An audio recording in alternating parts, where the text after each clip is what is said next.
for a couple of hundred years, people were brought up to understand religious freedom as the first freedom. And they sort of intuitively understood that this meant that it was very important, that everybody needed it, even non-religious people. The American theologian, Father John Courtney Murray, played an important role in the creation of Dignitatis Humanae, the Declaration on Religious Liberty, and voices such as that of Archbishop Karol Wojtyła, the future John Paul II, played a critical role in giving the document its final shape. Religious freedom is one of the basic freedoms of the human person, because without religious freedom, the freedom of conscience, all other freedoms are without foundation. A government that doesn't acknowledge limits on its own power to regulate religious institutions is probably going to come after other institutions as well. The issue of religious liberty became very real to us in 2012. So it's over 3 years now that this issue has been pursuing us. The Little Sisters of the Poor are being harassed by the U.S. government for a particular regulation in which the Obama administration deems it necessary that these sisters be compelled to participate in an insurance program that is against the precepts of their faith.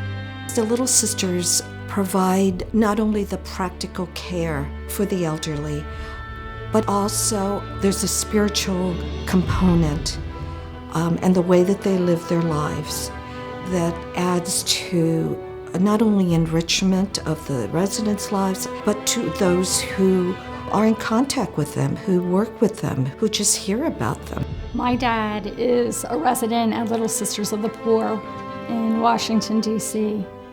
When his care became something that I was no longer able to do, I just knew that this is where I wanted my dad to be. We came to love and respect the sisters and the tremendous sacrifices and work that they do here. The high point of our life as Little Sisters is to be with the dying. Life is a precious gift that we've each received, and with that is the right to life, pursuit of happiness, liberty to practice your religion. The government lately has been forcing us more and more to cooperate with its view, but I see that as the flip side of the coin, of the government stopping us from practicing our faith. Reason divorced from faith.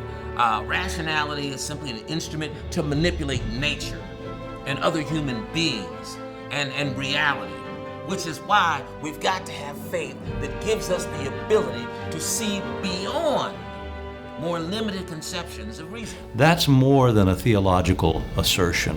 It's more than a religious claim of privilege. It's a claim about what a human being is.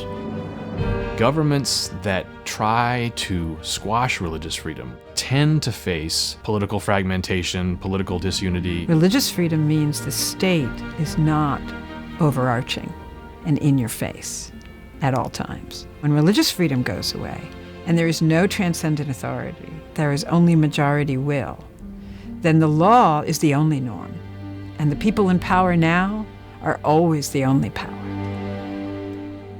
The United States is the greatest country in the history of the world precisely because of the exceptional character of its relationship to faith, which permeates every dimension of its evolution and its journey through history.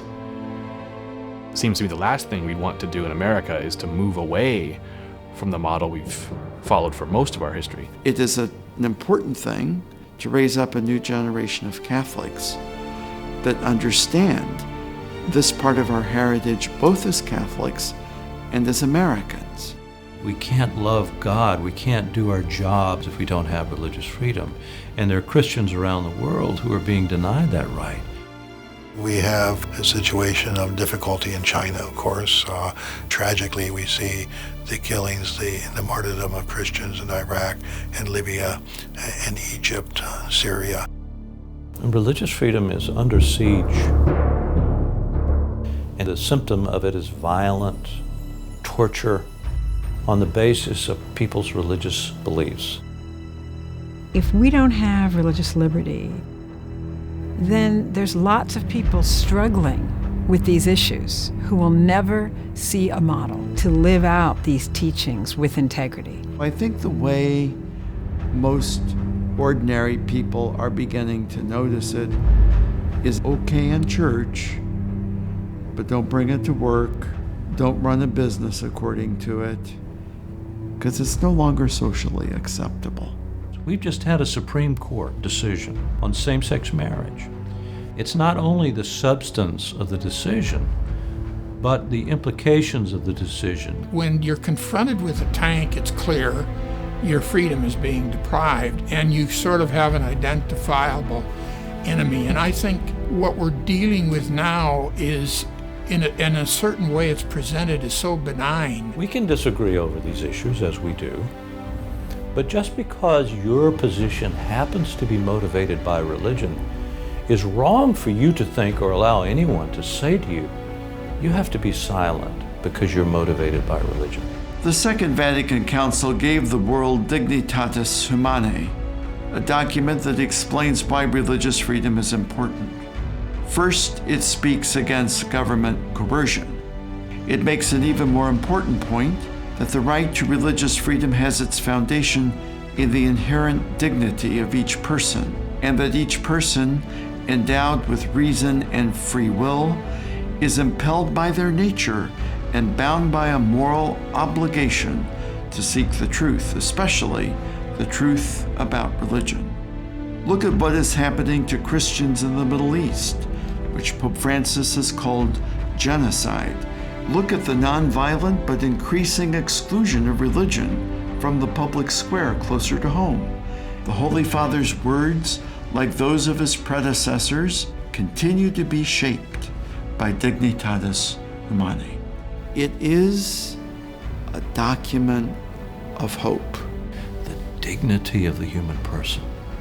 That's what religious freedom is. Every human being has dignity because he or she is created in the image and likeness of God.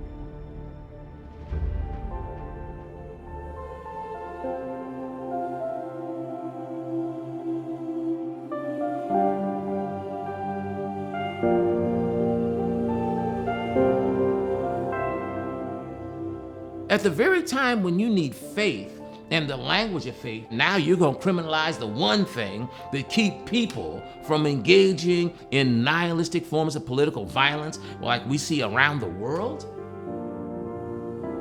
And in particular, the people who will lose the most if our institutions close, if our schools can't hire and teach in accordance with this, are already vulnerable people. We have to bring not just optimism, but genuine Christian hope. Countries that have religious freedom are also more likely to have freedom of the press, freedom for women, free speech, etc. They travel together because all of them are about whether truth matters at all. If anything, today you need more faith to impart to a generation of young people who've not known faith and hope, the faith to believe that things can be better without violence.